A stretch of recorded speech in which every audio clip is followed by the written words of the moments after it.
Bienvenidos a esta última sesión de nuestro curso. Hoy día ya terminamos con nuestro evento.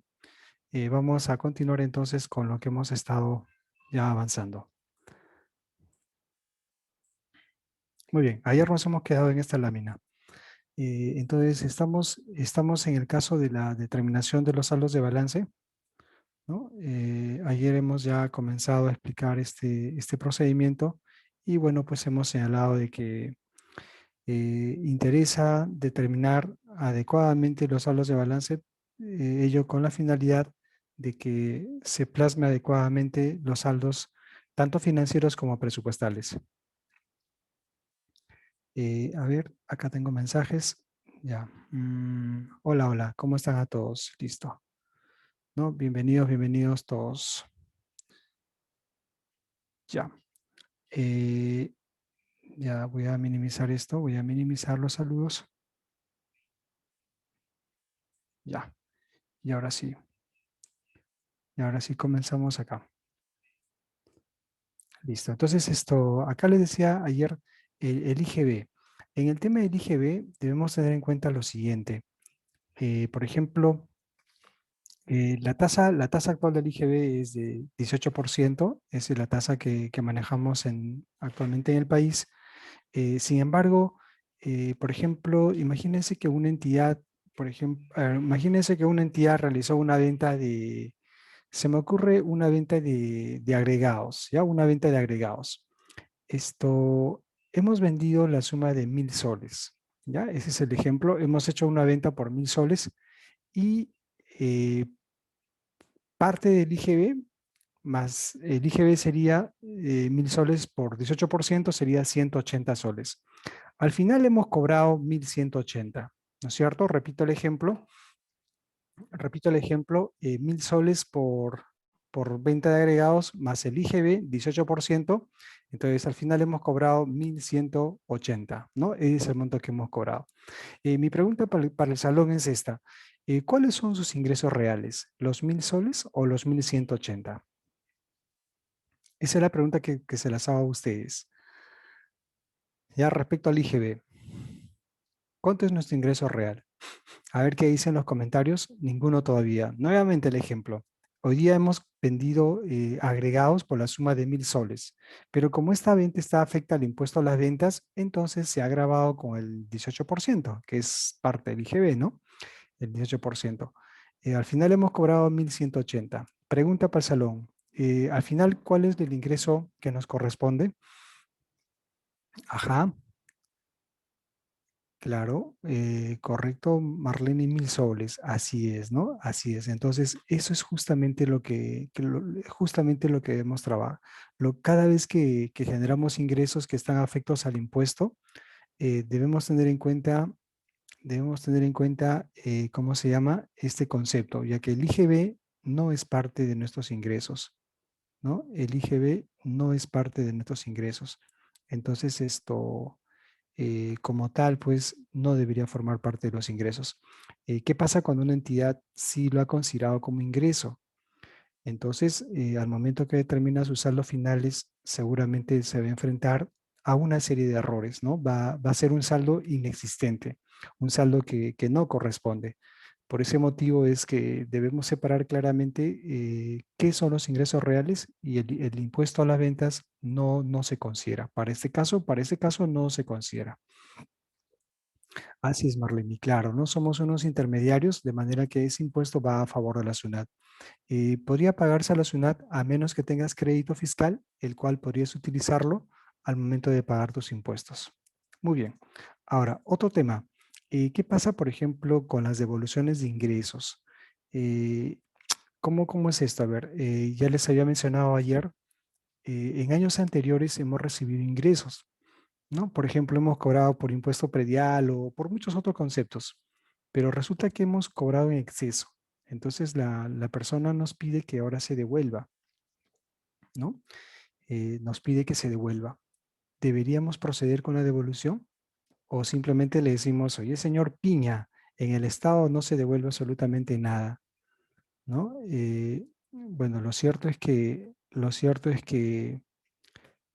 ¿cómo se llama?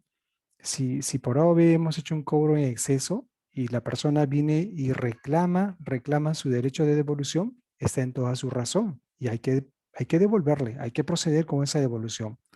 Entonces tendríamos que devolver ese monto no dejado de cobrar, ¿no? Hay que devolverle. Entonces, ¿cómo se trabaja, no? La norma te dice, el registro de las devoluciones de ingresos recaudados de años fiscales anteriores se efectúa como una rebaja o disminución de los ingresos registrados presupuestalmente en ejercicio en que se realiza la devolución, afectando la específica del ingreso 19.11.11 saldos de balance. Entonces, lo que me dice Tesoro Público es que yo debo proceder con esa devolución, pero al mismo tiempo Tesoro Público me está diciendo esa devolución tiene que hacerse con cargo a los saldos de balance. Este código que ustedes pueden apreciar, la 19.11.11, significa el código presupuestal que se denomina saldos de balance. Así procede a devolverse. Claro, como es un ingreso que ya no nos corresponde, entonces yo tengo que reducir de mis saldos de balance, ¿no? Por eso es que la norma te pide que trabajes contra ese clasificador. Ahora, ¿qué pasa cuando la devolución se realiza en el presente ejercicio? Esto es mucho más fácil, ¿no? Esto es mucho más fácil. Si la devolución se realiza en el presente ejercicio, entonces lo que voy a hacer simplemente es hacer mi devolución en el registro CIAF que me corresponda. Hago una devolución y listo, ¿no? Cuando es en el presente ejercicio. Es mucho más fácil hacer una devolución en el mismo ejercicio que hacer una devolución de ingresos que corresponden a años anteriores. Pero igual la norma está establecida de cómo se debe hacer. En el caso, por ejemplo, de ingresos en moneda extranjera, de igual manera, por ejemplo, si imagínense que hemos recibido una donación en dólares, ¿no? Vino una persona y donó cierta cantidad de dólares a favor de nuestra institución. Entonces, ¿cómo se mantiene eso? ¿Cuál va a ser el efecto una vez que se monetiza?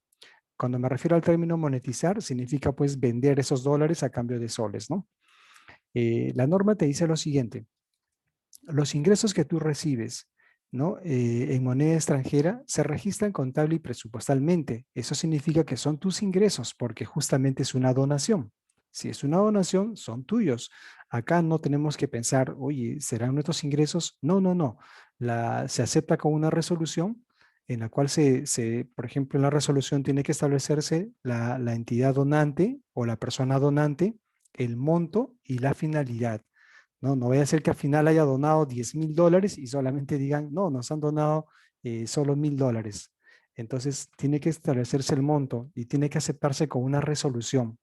Eso por el carácter monetario que tiene el presupuesto, ¿no? Siempre hay que revelar esos aspectos. La finalidad igual. No es lo mismo una donación, por ejemplo, para comprar computadoras, a recibir una donación para una chocolatada navideña. Uno es gasto de capital y el otro es gasto corriente. Entonces, si, por ejemplo, yo utilizo ese dinero producto de una donación para un gasto corriente, como el que les estoy diciendo, una chocolatada de los niños, entonces no está mal hacer ese gasto, tampoco es malversación de fondos. ¿Por qué? Porque la donación me está diciendo que yo haga eso. ¿No? Por ejemplo, si yo, Marlon Prieto, viajo a una localidad y digo, señor alcalde, le dono 500 soles para regalos de los niños en diciembre. Entonces, el alcalde tendrá que destinar a la compra de regalos, porque ese es el fin de la donación. En esos casos sí se permite, pero por ejemplo, si yo voy a usar los recursos de otras fuentes de financiamiento para destinarlas, por ejemplo, a la compra de regalos, eso sí estaría mal.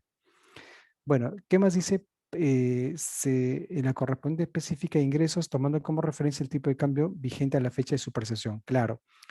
Ojo, ¿qué tipo de cambio utilizamos? ¿De quién nos interesa? ¿El tipo de cambio que publica la SBS? ¿El tipo de cambio que publica SUNAT? ¿O el tipo de cambio que publica el diario oficial El Peruano? ¿Cuál es el válido? ¿SBS, SUNAT o el diario oficial El Peruano? ¿Cuál es el tipo de cambio oficial que deberíamos utilizar para hacer la conversión, ¿no? De una moneda por otra?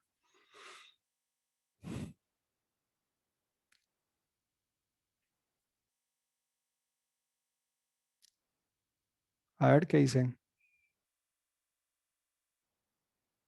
Acá tengo una respuesta. Martín dice de la SBS, ¿no? Marlene igual, claro, exactamente. El oficial es de la SBS. Así que, amigos, los que utilizan el tipo de cambio de SUNAT o el tipo de cambio que sale en alguna revista, tengan bastante cuidado. El oficial es el de la SBS. Entonces, si hoy día recibimos esto $1000, al tipo de cambio de hoy, tenemos que hacer la conversión. ¿Ya? Tenemos que hacer la conversión. Al tipo de cambio compra sería, ¿no? Claro, recuerden que siempre hay tipo de cambio compra y tipo de cambio venta. ¿Cuál es el mayor siempre? ¿El tipo de cambio compra o el tipo de cambio venta? ¿Cuál es mayor? ¿Cuál, normalmente, cuál es siempre mayor? ¿El compra o el venta? Claro, ¿no? El tipo de cambio venta. Justamente usamos el menor para el tema de activos. Como es dinero nuestro, como es dinero nuestro, entonces esto, y además, cuando hablamos en términos de dólares, siempre debemos hipotéticamente crearnos en nuestra mente un banco, ¿no? Es como que yo tengo los dólares, correcto. Estos dólares, hipotéticamente, voy a crear un banco, ¿no? Voy a crear un banco, en mi mente voy a crear un banco. Entonces yo le voy a comprar a ese banco los dólares, ¿no? O perdón, lo voy a vender. Yo tengo dólares donados, pero se los voy a vender, ¿no? Entonces esto, ahí va a participar una persona, ¿no? Una persona encargada de, ¿cómo se llama? De ese banco que les digo que es, es el que haría, con quien haría la operación. Entonces, el banco, ¿cómo se llama? El banco que en este caso ni siquiera es, no es un banco con nombre propio, ¿ah? Imagínense, ¿no? Que es como una entidad. Entonces yo a él se lo estoy vendiéndole los dólares, ¿no? Correcto, tipo de cambio, y él está, en este caso, y él está comprando, ¿no es cierto? Yo le vendo, pero él está comprando. Entonces, por ese motivo es que se utiliza el tipo de cambio compra, ya el menor. Siempre para el tema de los activos es el tipo menor, ya siempre es el menor. Muy bien. Eh, Además, esto, por otro lado, cabe señalar de que posteriormente, si estos recursos son monetizados, dice, únicamente la diferencia cambiaria correspondiente será registrada afectando la misma específica del ingreso si la transacción ocurre en el mismo año fiscal. Caso contrario, afectará en la específica del ingreso saldos de balance. Ujú.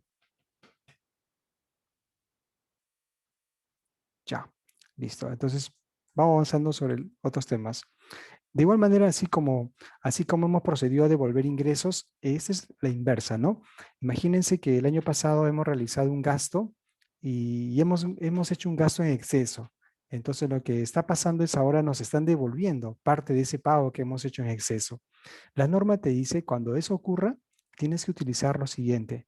El importe de los fondos recibidos se registran en el expediente CIAF de origen, en el cual se produjo la ejecución del gasto emitiendo la respectiva papeleta de depósito. Acá viene el tema. Adicionalmente, y para los que trabajan en tesorería, con el CIAF, adicionalmente, la entidad deberá afectar por el mismo importe la específica de ingresos 15-51-498. Sobre este aspecto, este es un nuevo clasificador. Esto recientemente se ha creado, ¿ya? Esto es nuevo, jóvenes, ¿ya? Como les repito, recientemente se ha creado.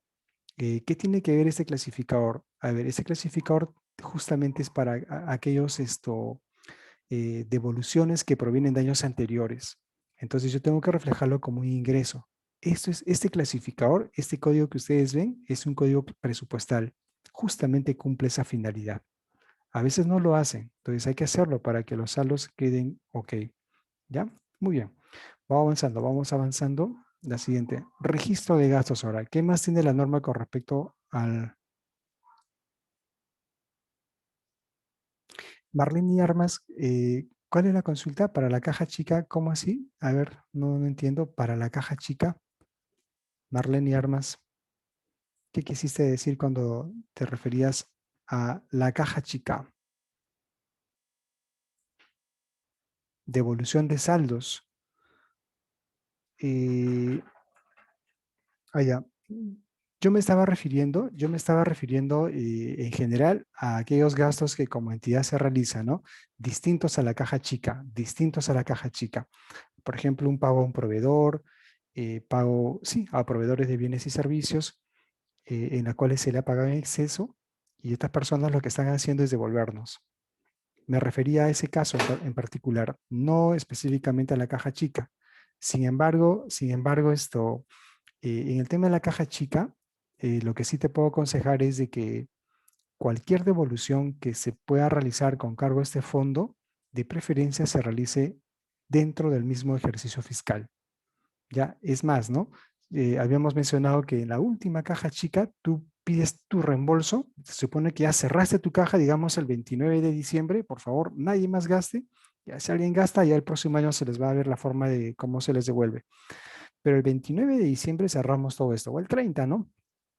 El 30, ya, el 30 de la mañana ya tú tienes listo, pides tu reembolso, compromiso de vengado girado, sale tu reembolso para reponer a tu caja chica, suponiendo que sea 5.000 soles, y ya tienes los 5.000 soles. Y esos 5.000 soles haces una devolución a la caja chica apertura, y la caja chica se queda con cero. Ya todo se queda con cero. Ese es el tratamiento contable que se debería dar, ¿ya? Ese es el tratamiento contable que se debería dar. Listo. Ahora vamos al tema de registro de gastos. El tema de los registros de gastos que tiene que ver con embargos definitivos, los embargos preventivos, los depósitos judiciales, los cargos por servicios bancarios y anulaciones de vengados de periodos anteriores. A ver, vamos a ver qué hacemos en estos aspectos. Hemos analizado también que las cuentas corrientes se pueden embargar, mientras que las subcuentas dijimos de que no, ¿no? Esas no se embargan. A ver, hay dos tipos de embargos, embargos preventivos y embargos definitivos. A ver, cuando es un embargo definitivo, ojo, imagínense que la semana pasada pues hemos perdido, voy a suponer, hemos perdido esto, producto de un embargo judicial, perdimos 150.000 soles, ¿ya? Por distintos laudos, ¿no? Sobre todo temas laborales, distintos laudos. Entonces, fíjense, ¿ah? Si en el mes de marzo el juez ordena llevarse los recursos, entonces financieramente ese dinero ya no lo tenemos, ¿no es cierto? ¿Qué dicen ustedes? Si se están embargando los recursos, si se están llevando los recursos, entonces financieramente ya no se tiene ese recurso. El recurso ya se fue el recurso. Pero ¿qué pasa? Así como el juez ordena embargar una cuenta corriente, una cuenta bancaria, y eso trae como consecuencia la salida financiera de 150.000 soles, entonces ese monto tiene que afectarse también en el presupuesto, en ese mismo mes, en ese mismo periodo. ¿Ya? Entonces, ¿cuándo tiene que afectarse presupuestalmente la salida de ese embargo? ¿Qué te dice la norma? El importe de los fondos públicos retenidos por la entidad bancaria y puestos a disposición de la autoridad judicial o administrativa debe ser objeto de un registro de ejecución de gastos con cargo al respectivo presupuesto institucional. Fíjense, ¿ve? Con cargo al respectivo presupuesto institucional. Con cargo al presupuesto. En el mismo periodo en que se produce el egreso de los fondos. En el mismo periodo en que se produce el egreso de los fondos. Esto hay que comunicarlo, señores tesoreros, ¿no? Si ustedes ya tienen conocimiento de que se han embargado las cuentas bancarias, entonces hagan un informe, ¿no? Hacer un informe dirigido a administración para que administración haga de conocimiento a presupuesto y que presupuesto también retire la suma de 150.000 soles, ¿no? Que presupueste esa salida de recursos, ¿no? Porque si presupuesto no lo refleja, entonces va a haber un problema. No va a cuadrar, no va a cuadrar la información esto financiera con la presupuestal y eso va a ser un dolor de cabeza. Su información va a estar mal, no le va a cuadrar, presupuesto va a tener otros saldos, usted va a tener otro saldo. Es por eso. Entonces, los embargos definitivos tienen que también presupuestalmente reflejarse sus salidas en ese mismo mes. Embargos preventivos. Con respecto a los embargos preventivos, el importe de los fondos públicos retenidos por la entidad, recuerden que también el juez ordena la retención de las cuentas bancarias, ¿no? Dice, trábese en forma de embargo, pero no es que se haya embargado el dinero, ¿ah? Sino que el juez ordena que se retenga, ¿no? Pero el dinero está en la cuenta, pero como está retenido, tampoco la puede usar. Es decir, no es disponible, pero está retenido el dinero en la cuenta. Entonces, cuando eso pasa, este importe de los fondos públicos que son retenidos por la entidad, la norma te dice solamente debes registrarla contablemente. Es decir, presupuestalmente todavía no, ¿ya? Porque no es una salida. Se supone que nuestros abogados o el procurador público de cada entidad está quizás recurriendo a un recurso de apelación, ¿no? Y no sabemos si esta va a ser fundada o infundada de parte del juez. Entonces, esto, mientras todavía no se convierta en un embargo definitivo y solamente es un embargo preventivo, el dinero está en la cuenta, ya, pero todavía no se da un retiro, todavía no. Pero no la puedo utilizar, ya hace 6 meses que está en esa condición, no importa. Mientras tú lo tienes, no lo retires todavía, ni presupuestal, ni, o sea, solamente se maneja contablemente. Lo que tendrías que hacer, amigo tesorero, es comunicar al administrador y para que éste comunique a contabilidad o con copia a contabilidad para que él pueda saber de que tenemos a la fecha cuentas bancarias que están embargadas en forma preventiva, para que él pueda hacer las reclasificaciones contables. Dentro de la contabilidad existe una cuenta contable llamada Fondo Sujetos a Restricciones. ¿Qué significa eso? Justamente, ¿no? Ahí están todos los montos de los cuales yo no puedo disponer. Tengo el dinero, pero no puedo disponer. ¿Por qué? Porque es un embargo preventivo. ¿Ya? No sé si tienen estos casos.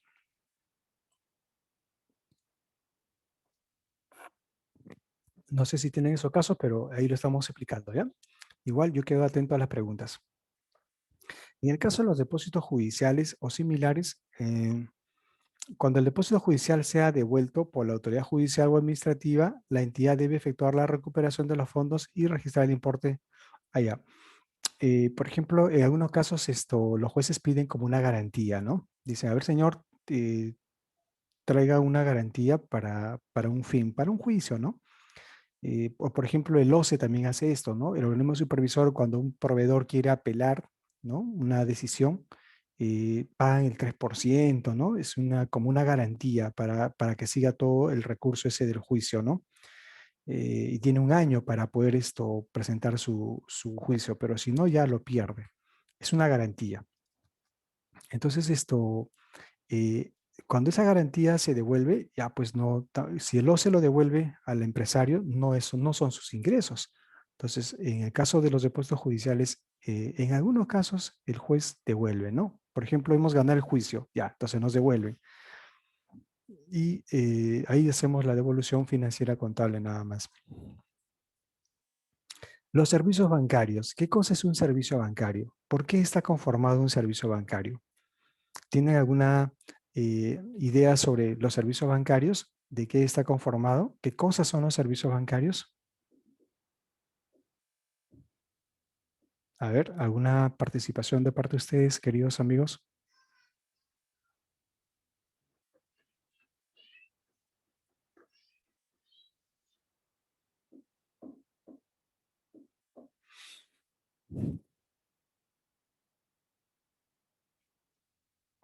Nada, ¿no? Ya. A ver, los servicios bancarios son aquellos gastos que un banco detrae de nuestras cuentas bancarias. Por qué los bancos detraen este monto? Justamente porque es el servicio pues, que el banco cobra, ¿no? Es el servicio que el banco cobra. Los famosos portes bancarios o cargos bancarios, ¿no? Mantenimiento de cuentas bancarias. Claro, así es Aide. Mantenimiento de cuenta, correcto, Aide. ¿No? O por ejemplo, cuando mandas esto a imprimir cheques, ¿no? Los bancos te cobran por esa impresión, que son todos los gastos propios, pues no son servicios bancarios, son servicios bancarios.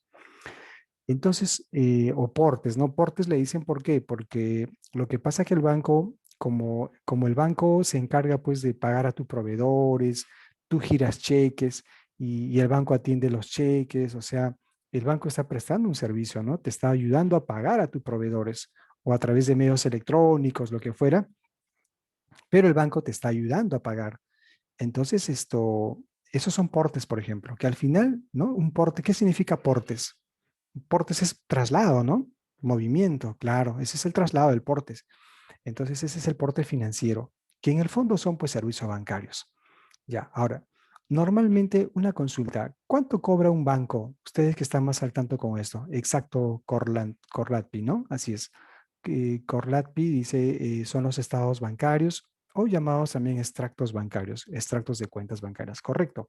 ¿Cuál es el costo mensual que cobra un banco por este concepto de servicios bancarios?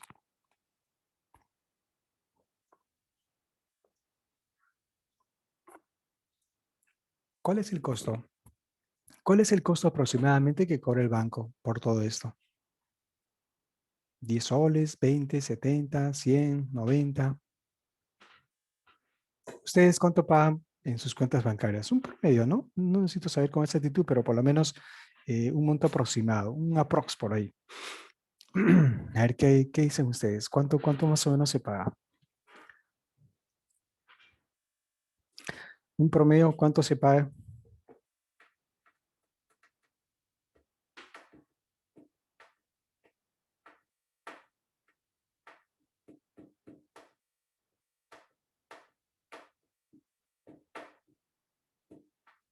10 soles. Ujú. Ya, 10 soles mensuales, ¿no? Ese es por una cuenta. Ahora, si tuvieras más cuentas bancarias, seguramente pues esto llegará pues a unos 100 soles, ¿no? Ah, mira, la solicitud de un extracto bancario te cobran 5 por mes, ¿no? Paso, bueno, los bancos pues los bancos ganan en todo. Ese es el banco, ¿no? Los bancos es un negocio del banco. Cobrar penalidades, intereses, tasas, ese es un negocio del banco. Ya, hasta ahí correcto. Sin embargo, quería mencionarles de que si fueran cuentas bancarias del Tesoro Público, no te cobra nada. El Banco de la Nación no cobra absolutamente nada a los clientes del sector público. ¿Por qué? Porque el Tesoro Público, el Ministerio de Economía a través del Tesoro Público realiza todo ese tipo de pagos. Ujú, así es. Ya, muy bien. Entonces la idea está, ese servicio bancario, ese servicio bancario del cual estamos hablando, fíjense amigos, esto, ¿cuándo debe ser reconocido? ¿Cuándo debe ser reconocido en la información financiera y en la información presupuestal?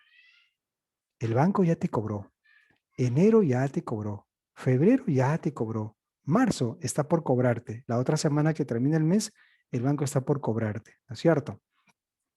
Claro que sí.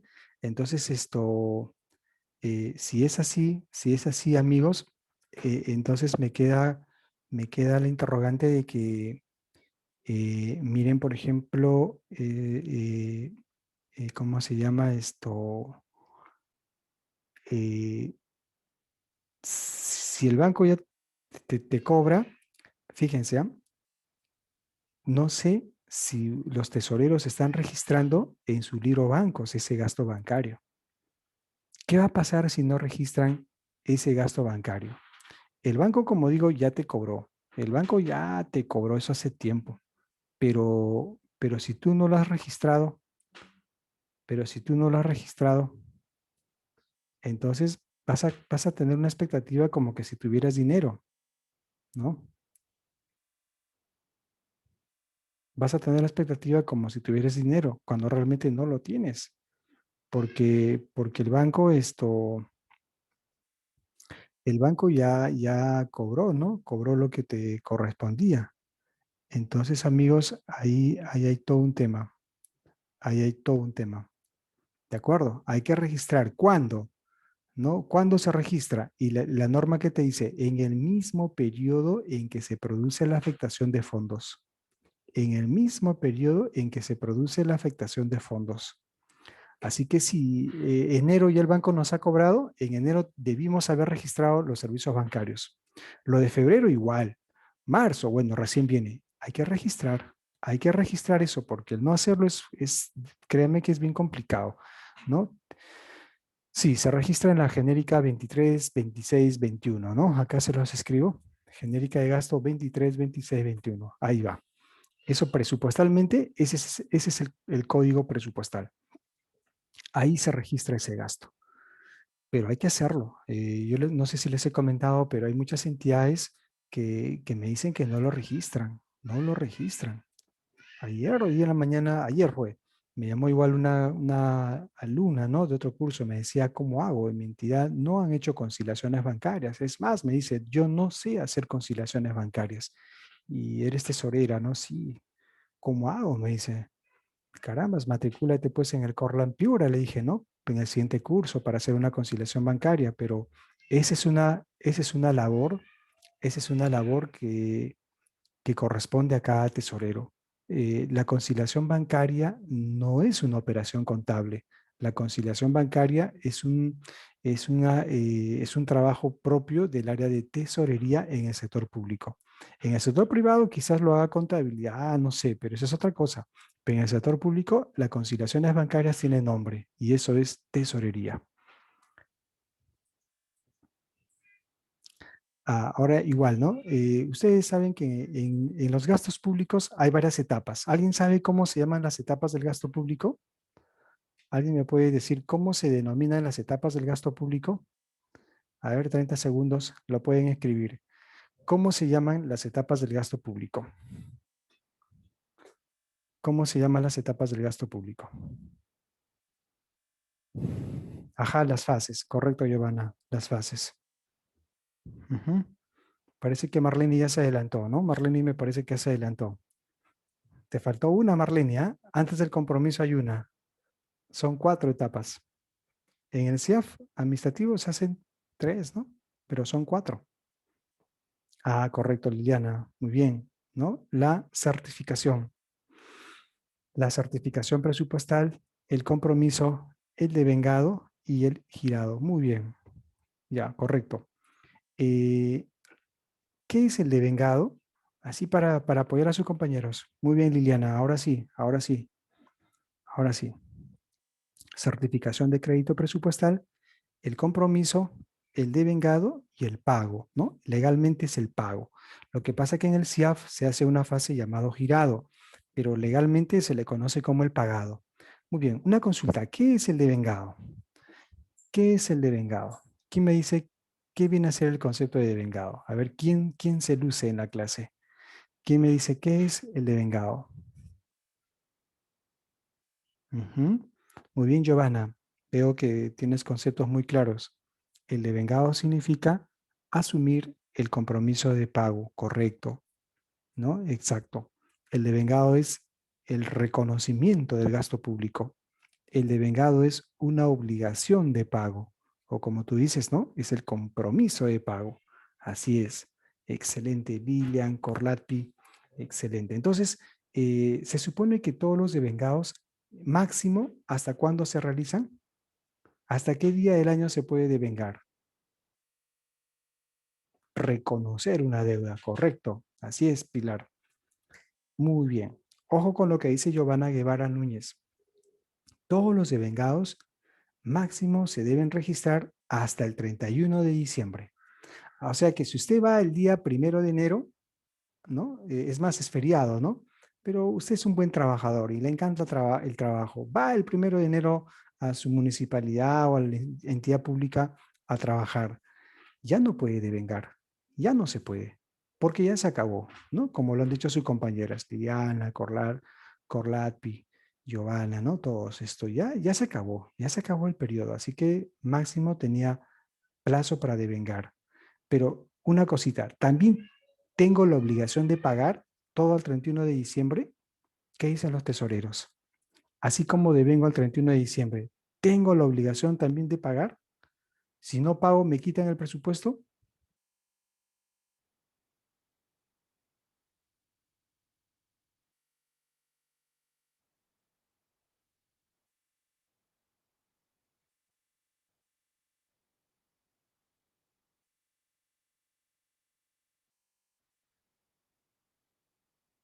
Ah, muy bien, correcto. Así es, ¿no? No se paga después. Pagamos los devengados hasta el 31 de enero, correcto. 31 de enero del siguiente ejercicio. Muy bien. Está claro, ¿ah? Felicitaciones a todos. Eso es gestión pública. Máximo se puede devengar al 31 de diciembre y todos los devengados que no han sido pagados en el ejercicio pueden ser pagados hasta el 31 de enero del siguiente ejercicio. Pero la idea es, pues, no vamos a esperar tanto tiempo, ¿no? Se supone que si está devengado es porque ya cumple con todos la conformidad, cumple con todos los requisitos contractuales, así que los primeros días ya se le está pagando. Yo no creo que ustedes lleguen al 31 de enero para recién pagar. Lo dudo, ¿no? Con sus buenas respuestas que me están dando, lo dudo que ustedes sean parte de ese grupo que espera el 31 de enero. No creo, no creo. Hay casos en los cuales se esperan el último momento y el sistema le rechaza y todo un problema. Y al final lloran los tesoreros, ¿no? Lloran, lloran de verdad, ¿no? Ni siquiera lloran por el COVID, pero lloran por no haber girado el 31 de enero. Porque en muchos casos, si se trata de recursos ordinarios, ese recurso se puede perder. Ustedes la saben, ¿no? Ustedes la saben todo eso. Ya, sin embargo, una consulta adicional. ¿Y qué pasa con aquellos devengados que no han sido girados? ¿Qué dice la norma? ¿Qué pasa con los devengados que no han sido girados? Se acabó enero, ya estamos febrero, ya estamos marzo y no se ha girado, no se ha pagado, pero está devengado el 31 de diciembre. ¿Qué hacemos? Ahora sí, dígame la respuesta.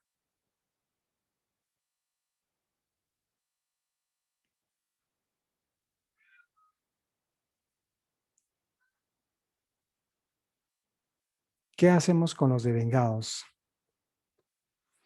Ujú.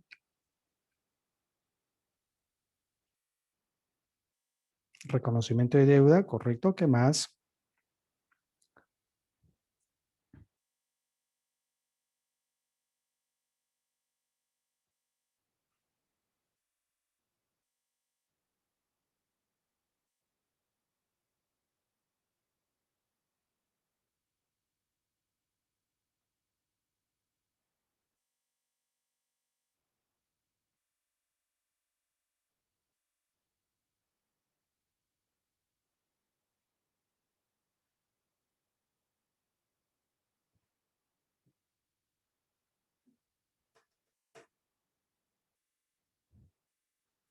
Reconocimiento de deuda, ¿no? Claro. Ya, miren, claro, sí hay todo un procedimiento, sin embargo, aquellos devengados que no han sido rebajan. La norma dice que puede rebajarlo. ¿Por qué? Porque ese es un gasto que está, mire, es un devengado que te está reflejando como gastos.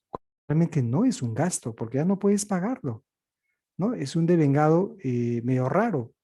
Así que si tú no lo rebajas, si no lo anulas, pues va a dar la impresión de que se ha ejecutado un gasto cuando realmente no se ha gastado nada. Y si lo reconocemos en el siguiente ejercicio, como que vamos a duplicar otro devengado. Entonces, ese devengado tengo que rebajarlo porque ya no lo voy a utilizar. Entonces, ¿qué te dice la norma? Cuando se realicen anulaciones o rebajas de vengados de años fiscales anteriores, la entidad debe proceder también al registro del monto que corresponda en específica del ingreso saldo de balance. ¿Ya? Entonces igual, tenemos que hacer un ingreso. Rebajamos y hacemos un ingreso para recuperar esos ingresos, ¿no? Así es, listo. Muy bien, entonces ahora, ¿cómo se determinan los saldos de balance, no? Los saldos de balance obedece a esta fórmula. Es igual a ingresos recaudados menos gastos. Ese es el saldo de balance, ¿ya? El saldo de balance es igual a ingresos recaudados menos gastos. Esa es la respuesta. No se olviden, ingresos recaudados menos gastos. Además, se pide que el tesorero realice un registro administrativo, ¿no? Que incorpore pues, los saldos de balance. En el SIA se hace con un tipo de operación Y, clasificador 191111, saldos de balance sin banco, un determinado un recaudado, ¿no? Se registra en el módulo. Muy bien, eso es con respecto entonces a los saldos de balance. Pasamos al otro tema, programación mensual de pagos. Bueno, este es un tema que con la RD 060-2019 se han derogado un montón de cosas, ¿no? Aquí sí, seguramente, a ver, pregunta. ¿A qué tiempo caduca o se vence un cheque después que ha sido girado? ¿Qué pasa si un proveedor no lo cobra en ese plazo de tiempo? Ah, muy bien. Tenemos dos vencimientos. Primero, si son cheques que corresponden a cuentas bancarias administradas por el Tesoro Público, me refiero a cheques que corresponden a subcuentas del Tesoro Público, Banco de la Nación, 30 días, como dice Noemí Mendoza, ¿no? 30 días, caduca a los 30 días. Pero si son cheques que son producto de cuentas bancarias, de cuentas corrientes, por ejemplo, del banco privado, muy bien, Noemí, un año. Un año, así es. Ahora, sin embargo, la pregunta que nos hace tu compañero, deberíamos analizarla, ¿no? Acá tu compañero dice, ¿qué pasa si un proveedor no lo cobra? Nos está hablando de un proveedor, de un proveedor. Y justamente más adelante en la parte final vamos a tocar eso, ¿no? Que no deberíamos utilizar cheques para pago a proveedores, ¿no es cierto? No se usa cheques para pagos a proveedores. Para evitar eso, de que se perdió el cheque, que caducó el cheque y ahora cómo hacemos para pagarle. Oye, pero tenías que haberle ido a cobrar. No, pero me olvidé y ahora es febrero, ya, no, ya pasó 30 días. Uy, ahora perdimos el presupuesto. Entonces, para evitar todo eso es que hoy en día ya no se usa cheques para pagos a proveedores. Ya no se permite eso. Así es. CCI es un medio electrónico. Correcto. Entonces, vamos al tema de programación mensual de pagos. ¿Se acuerdan que antes trabajábamos mucho con esto, con los calendarios de pagos? ¿No? Y todos los meses teníamos que hacer esto. Yo me acuerdo, ¿no? Todos los meses.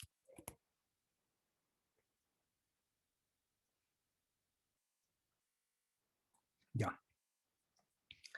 La programación mensual de pagos, ¿no? Proceso por el cual las entidades realizan mensualmente, hacen una estimación de montos comprometidos por devengar, ¿no? Pero miren, este concepto no está más, no es ajeno, por ejemplo, a aquellos tesoreros que trabajan con flujo de caja. Hay muchos tesoreros que trabajan con flujo de cajas proyectados, ¿no? Entonces, ¿para qué? Para poder saber cuáles son sus futuras obligaciones financieras. Entonces, lo que hacen muchos tesoreros es esto, ¿no? Por ejemplo, ¿cómo hago para tener caja para mis obligaciones futuras? Entonces, los tesoreros empiezan a realizar estimaciones sobre aquellos montos que están comprometidos y que no se han devengado, o que están devengados y no se han girado. Ya, eso igual nos permite tener en cuenta al momento de hacer esto, flujos de caja proyectados, ¿no? Debemos tener en cuenta todo eso.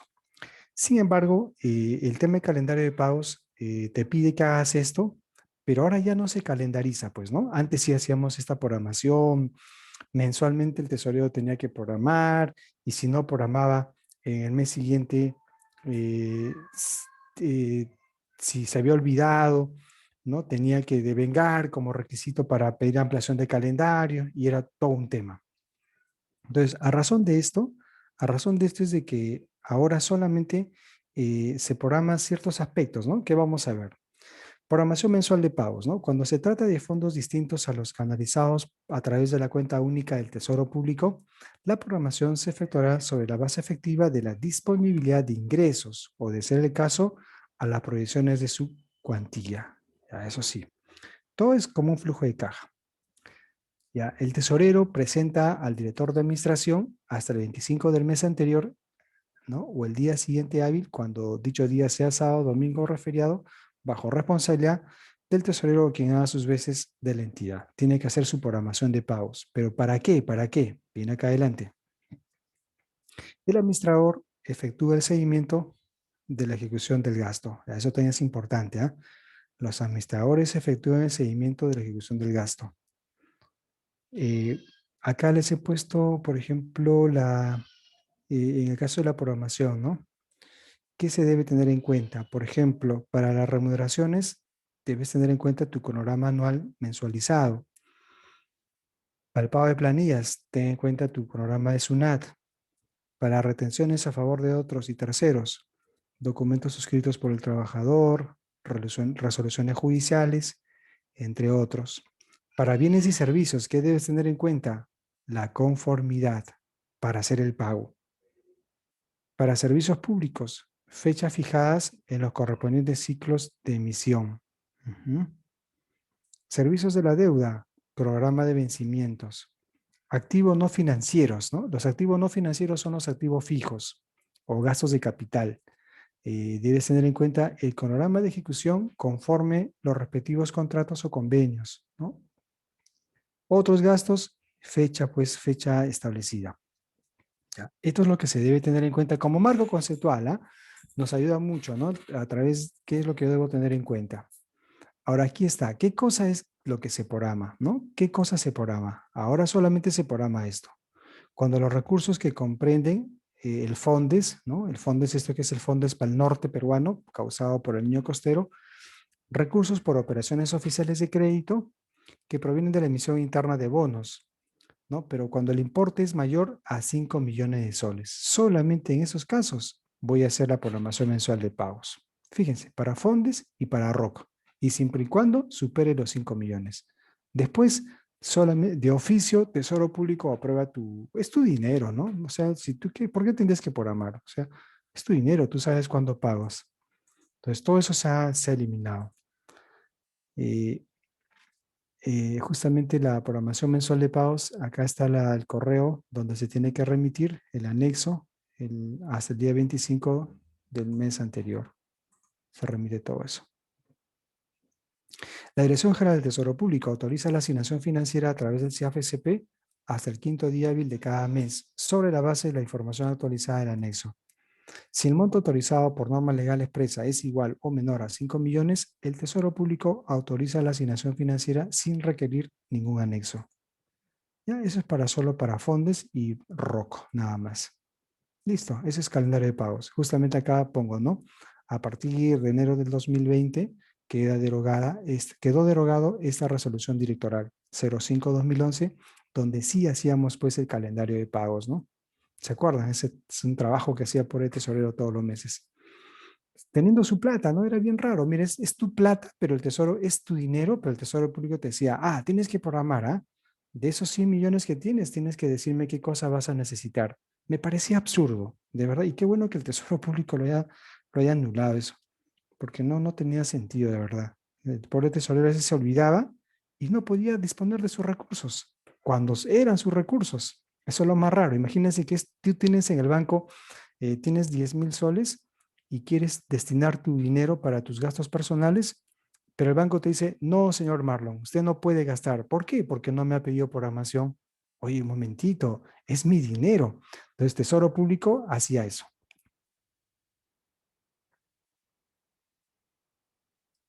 Ustedes sabrán, ¿no? Todo eso que hemos pasado con los calendarios. Qué bueno que actualmente no tenemos esa práctica. Listo, entonces todo eso quedó derogado.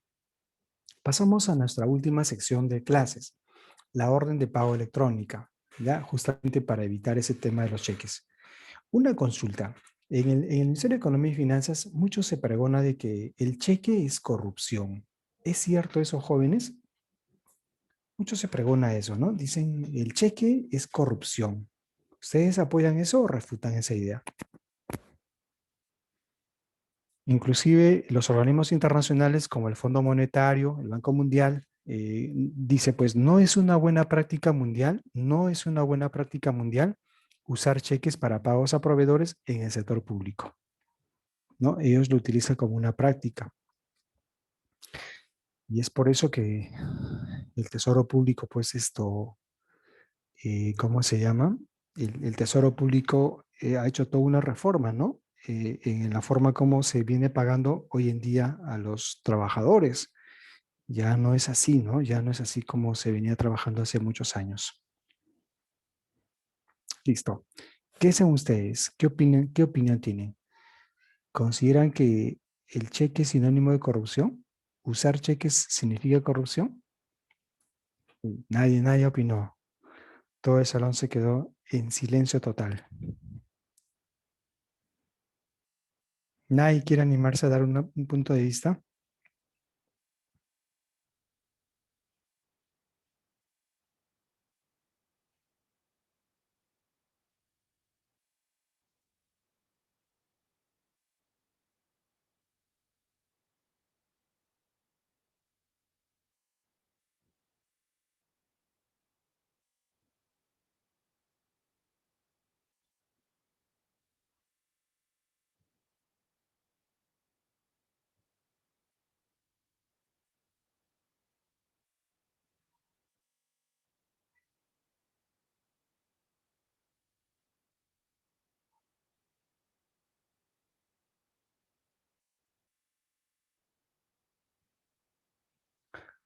A ver.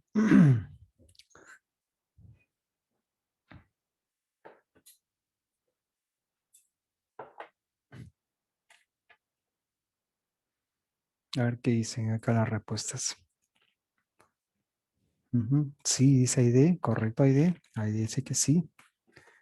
Sí, luego dice esto. mm, no necesariamente dice línea, porque, porque hubo un caso, dice, que se decía que un proveedor no había cobrado un cheque. Ya, hay un caso, ¿no? Se decía que el proveedor no había cobrado un cheque. Ay, ¿y el cheque qué pasó? O sea, le dieron a otra persona, seguro. No, no lo sé, ¿qué habría, qué podría haber pasado?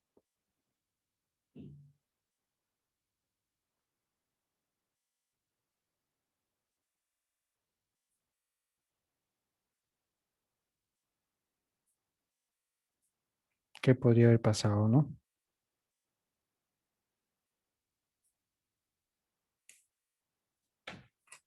¿Qué más?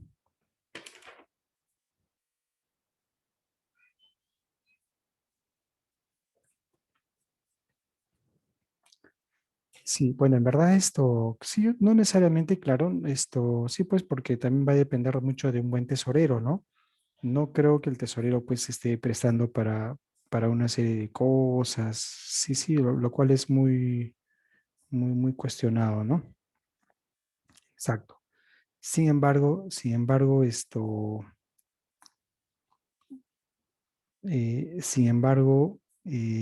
acá quería mencionar de que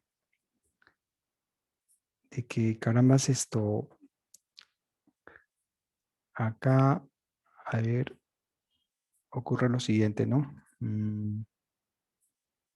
Bueno, en verdad va a depender mucho de cada uno, pero sí, lo que pasa es que ha pasado tantas cosas, esto se condicionaba muchas veces el pago, la entrega del cheque a una serie de regalos, a una serie de condiciones, ¿no? Eso también es cierto, eso también ha pasado, ¿no? Entonces, esto, para evitar todo eso es que en el sector público está prohibido la entrega de cheques, mejor, ¿no? Para evitar cualquier problema.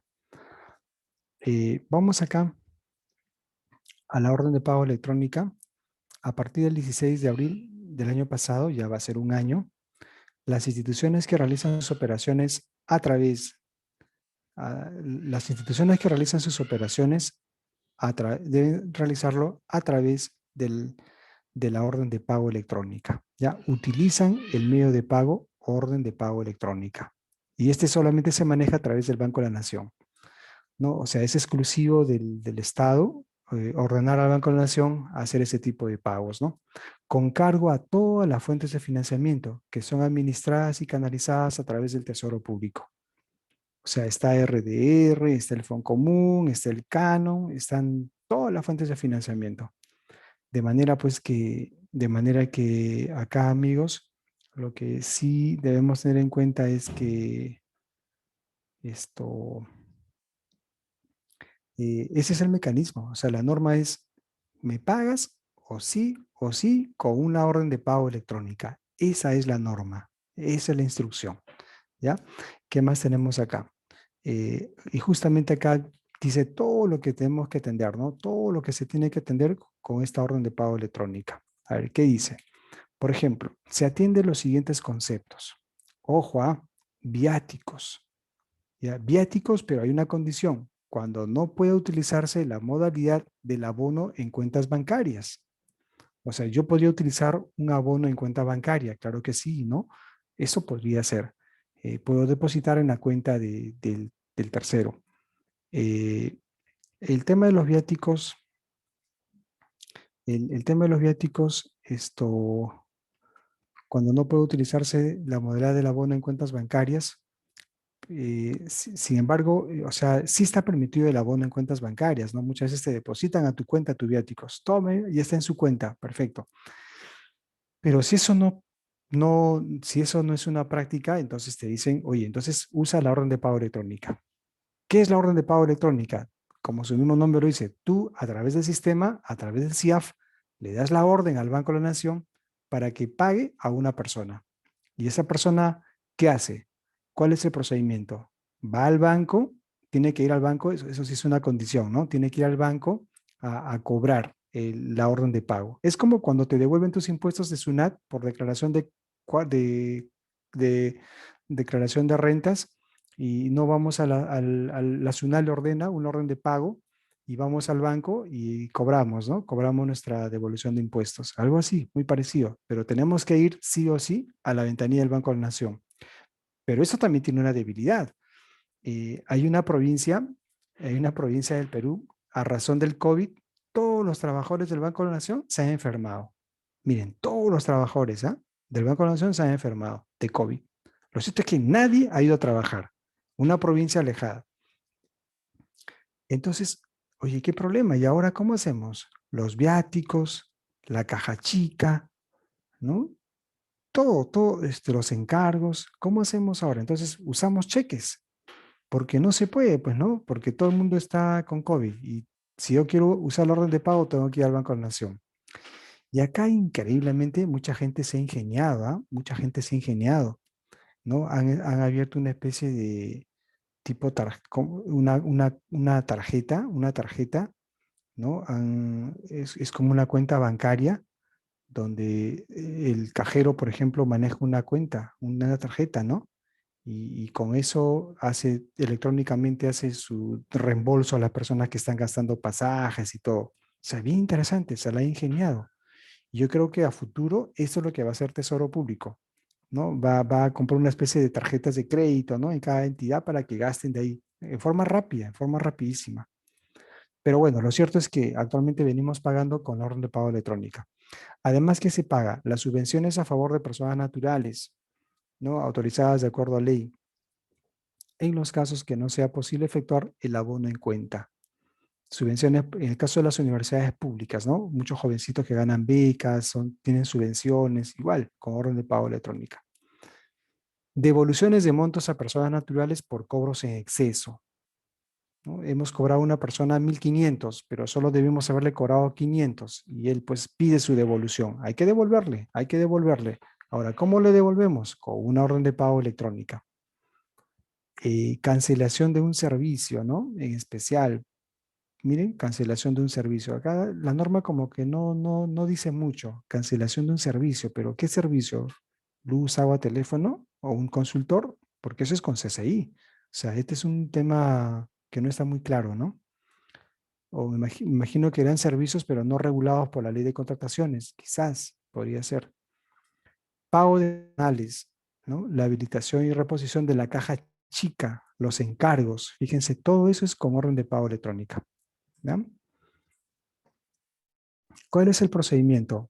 En el CIAF, en la opción de mantenimiento, registramos a estos beneficiarios de la orden de pago electrónica.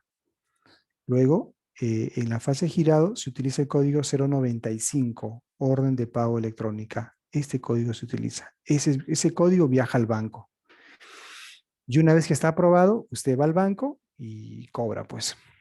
Tercero, para fines de su transmisión, la OPE es firmada electrónicamente por los responsables. O sea, igual que un CCI, ¿no? Tiene que ser firmado por los titulares o suplentes. Su procesamiento se realiza a partir del día hábil siguiente. Si hoy día giraste, la orden de pago electrónica recién mañana estará disponible, ¿no? Ese es el procesamiento que siempre hace Tesoro Público. Procesa al día siguiente hábil, basado en esta RD 013 del año 2016. ¿Qué más dice? La orden de pago electrónica es intransferible y únicamente el beneficiario nominado en la misma puede hacerla efectiva en la red de agencias del Banco de la Canción, Banco de la Nación. ¿Ya? Solamente él es intransferible, únicamente el beneficiario. Vigencia, caducidad de la orden de pago electrónica. Sí, al igual que los cheques, también caduca, ¿no? La OPE tiene una vigencia de 30 días. Y pasado ese tiempo, ¿qué hay que hacer? Hay que anularla, pues, ¿no? Hay que anularla.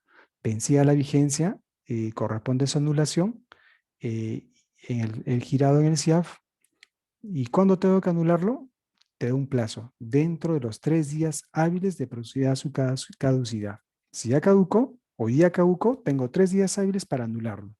Así de rápido, ¿no? Bajo responsabilidad del director de administración y el tesorero. Así que si ya se pasó los 30 días, tienes que anularlo. 3 días te da el Tesoro Público. Ya. Este es otro tema, ¿no? El año pasado, de igual manera, amigos, el artículo 7 de la RD 02-2020 se dijo, a partir del 1 de abril, la recaudación de los recursos directamente recaudados y los impuestos municipales, en el caso de gobiernos locales, se centralizan en la cuenta única del Banco de la Nación. ¿Qué les parece? Así que los impuestos municipales que uno podía utilizarla en una cuenta corriente, tanto para recaudar como para pagar, ahora no, se acabó. No, se acabó. Eso tiene que ser manejado, te dice la norma, tiene que ser manejado, inclusive los recursos de impuestos municipales tienen que ser manejados, canalizados en la cuenta del Tesoro Público. No sé qué experiencias han tenido sobre esto. ¿Cómo les fue el manejo con la OPE? Jóvenes, los que han manejado la OPE, los que vienen manejando, ¿qué tal? ¿Cómo les va esa experiencia? ¿Positiva? ¿Negativa? ¿Hemos avanzado? ¿Hemos retrocedido? ¿Cuál es su experiencia al respecto? ¿Y qué les parece también el traslado ahora de los impuestos municipales a la cuenta de RDR CUT, cuenta única Tesoro Público? O sea, si yo tengo dinero en el Scotiabank, no puedo gastar. Si tengo dinero en el Banco Continental, no puedo gastar. Si tengo dinero en el Banco de Crédito, no puedo gastar. ¿Qué tengo que hacer? Trasladarlo todo eso al Banco de la Nación, a la cuenta única. Y recién de ahí puedo gastar. O sea, nada se gasta hoy en día que no sea de la cuenta única del Tesoro Público. Oye, pero mis cuentas corrientes solo te permiten recaudar, pero no gastar. ¿Ya? A ver qué dices, ¿por qué se decía un proveedor ya acá? Buena, más seguro, en vez de llenar cheques, ¿no? Ok, Aide, no tienes ningún problema, Aide, sobre tus órdenes de pago electrónica. Excelente, ¿no? Sí, es un procedimiento de repente, como tú lo dices, mucho más rápido. Antes usabas cheques y bueno, pues ahora ya no lo usas, ¿no? Claro, hay una serie de ventajas. ¿Alguien que tuvo problemas con eso? Parece que no, ¿no? O sea, en el fondo es un buen instrumento que el Tesoro Público ha tomado una buena decisión. Ya. Vamos a ese temita. Vamos a ese temita. Ya. A ver, todo el salón, le invito a leer mentalmente. O no sé si alguien puede leer. Tulio, de repente, Tulio, ¿podrías leer? Tulio, Tulio.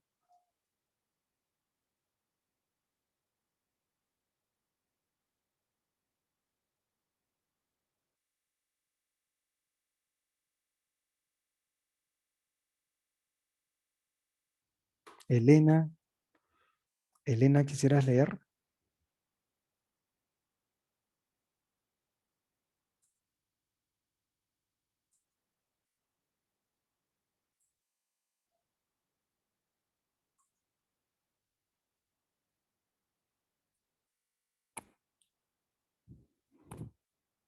Rina, Rina Chorres, ¿no?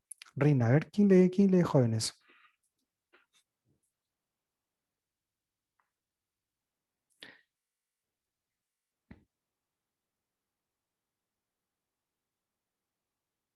Les han desactivado a todos, creo, ¿no? El audio. Ya entiendo. Ya, ya, correcto. Ujú. Ya. Sí, seguramente el Corlan, sí, pues sí, sí, a veces, como a veces se filtran, ya, está bien, está bien. Entonces, a ver, lean mentalmente, leemos mentalmente entonces todos.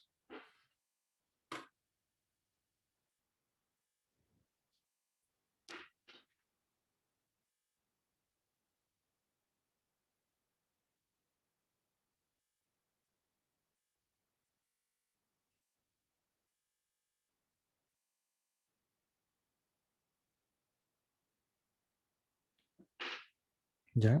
¿Qué dice eso? ¿Qué dice eso? Esto dice lo siguiente, ¿no?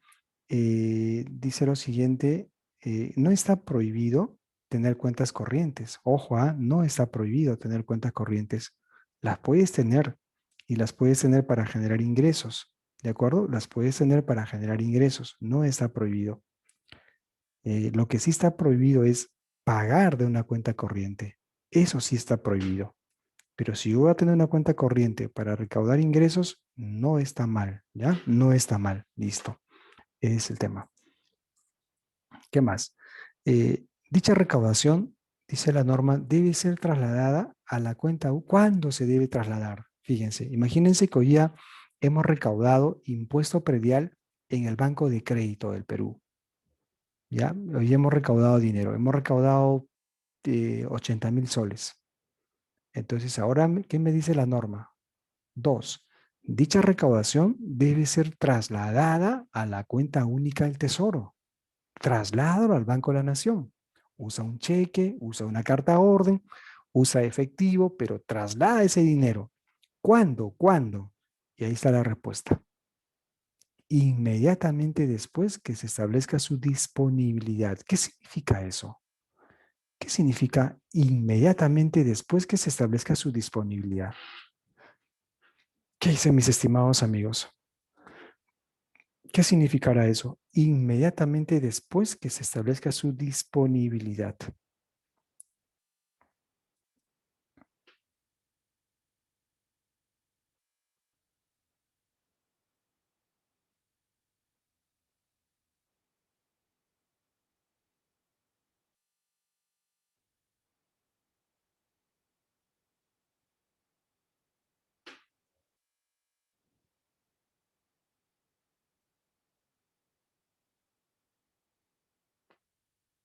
O sea, es lo más rápido posible, ¿no? Se supone que dice inmediatamente después que se establezca su disponibilidad. Yo diría, ¿cuándo se establece su disponibilidad? Es el mismo día, inmediatamente después que se establezca su disponibilidad. O sea, si yo ya he recaudado 70.000 soles, entonces yo necesito disponer de ese recurso, ¿no? Trasládalo. ¿No? Yo tengo que tenerlo, claro, acá dice la norma inmediatamente después que se establezca su disponibilidad. Ahora, ¿cómo probamos que realmente está disponible, ¿no? ¿Cómo sé que inmediatamente después que se establezca su disponibilidad? O sea, no sé cómo lo entienden, pero tiene varios enfoques esto, ¿no? Algunos lo analizan así, ¿no? Desde que yo necesito para gastar, necesito saber qué dinero está disponible. Así que, entonces, si como no necesito, no lo traslado.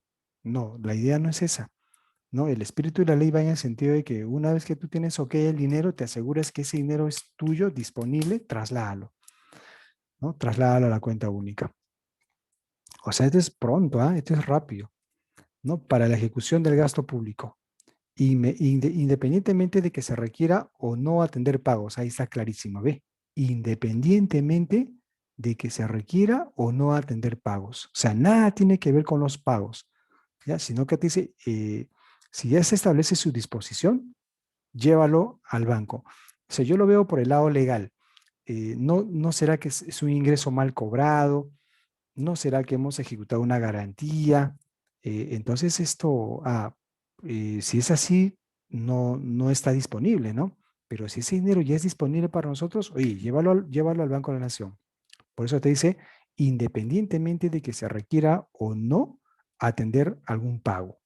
O sea, eso no me importa el pago. La cosa es que yo debo trasladarlo. ¿Y cómo lo hago? Mediante un T6, ¿no? Ya saben qué significa el T6. Papeleta de depósito. Lo llevo. Listo. Tercero, por el monto acreditado en la cuenta única, se genera la correspondiente asignación financiera en forma automática a través del CIAF-SP al día siguiente hábil de producido el traslado. ¿Ya? Por el monto acreditado se genera la correspondiente asignación financiera en forma automática. Claro, si ya tú lo has trasladado al Banco de la Nación, al día siguiente hábil ya está en tus cuentas para gastarlo. Cuarto, con cargo a la mencionada asignación financiera se efectúan las operaciones de pagaduría con sujeción a los procedimientos presupuestales y de tesorería para la ejecución del gasto. O sea, igual, ¿no? Cada vez que vas a gastar, ten en cuenta los procedimientos presupuestales. Eso es lo que te dice. Ten en cuenta todos los procedimientos presupuestales. Cada vez que vas a pagar, ten en cuenta los procedimientos presupuestales. Eso significa pues que yo no debo pagar algo que está fuera del presupuesto. Yo no debo pagar algo que no está en el CIAF. Entonces, debo tener todo ese control, ¿no? Muy bien. Eh, en el tema del flujo de recaudación, el traslado de los recursos directamente recaudados e impuestos municipales constituye requisito indispensable para la autorización de la asignación financiera y la misma, a su vez, para el registro y procedimiento del gasto girado. Claro, eso es igual. Es un requisito indispensable. Si quieres hacer un pago, traslada el dinero. Bueno, la norma también ha establecido cuál es el tratamiento sobre la declaración jurada. Esa declaración jurada, entiéndase que no está en el contexto de las declaraciones juradas que hemos usado cuando eran viáticos. ¿Se acuerdan hasta qué monto se permitía el uso de la declaración jurada por concepto de viáticos? ¿Hasta qué porcentaje?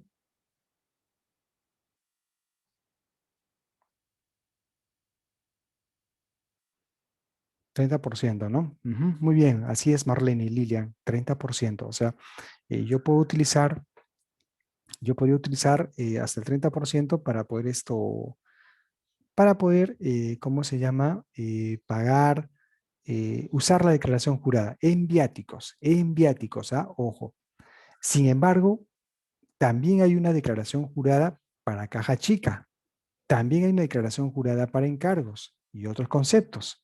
Entonces, ¿qué me dice la norma? En esos casos, ¿hasta cuánto podría utilizar, hasta qué porcentaje podría utilizar como declaración jurada? Es otra respuesta. El 30% es sobre viáticos, ¿no? Y es sobre el monto total de viáticos, correcto. A ver, ¿qué nos dice la norma? La declaración jurada, para empezar, es un documento sustentatorio. Así es un documento contable, ¿no? Que está permitido en el país.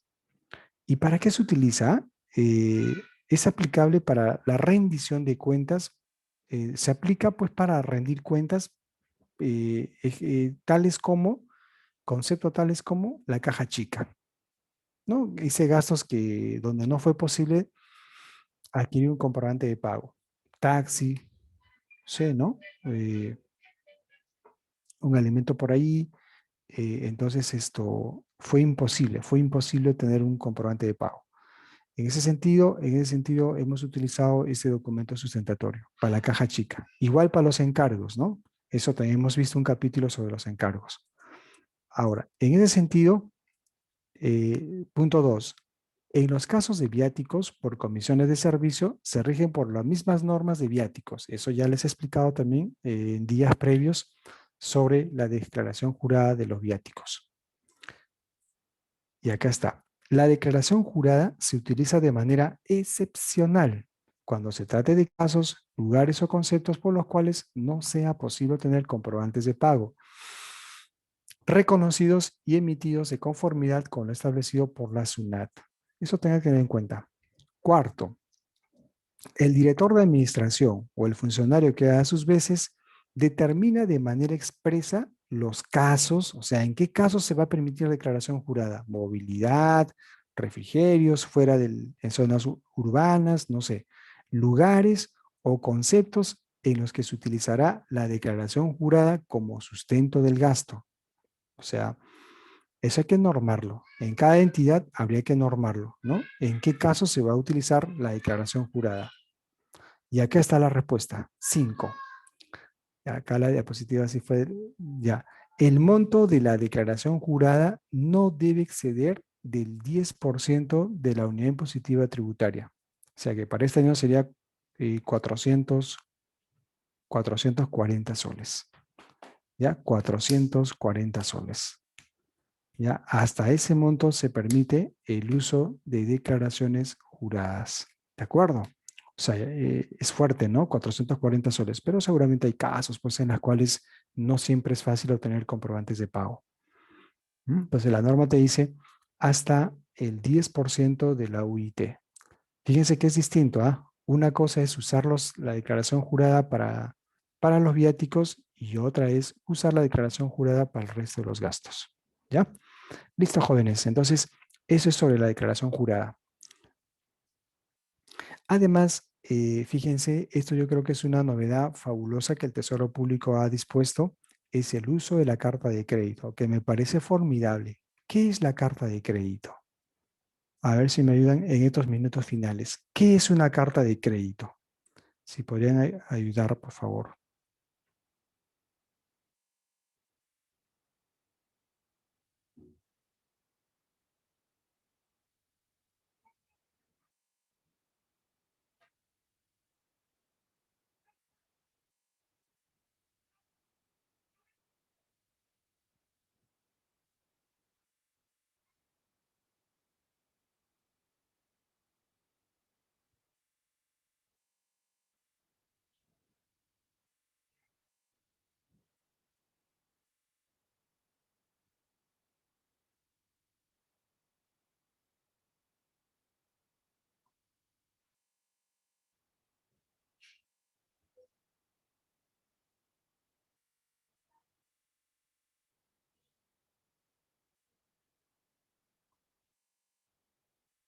Irma, ¿no? 440 soles. Claro, 440 soles, ¿no? Así es. Bien, a ver esto, vamos a ver acá. Eh, ya.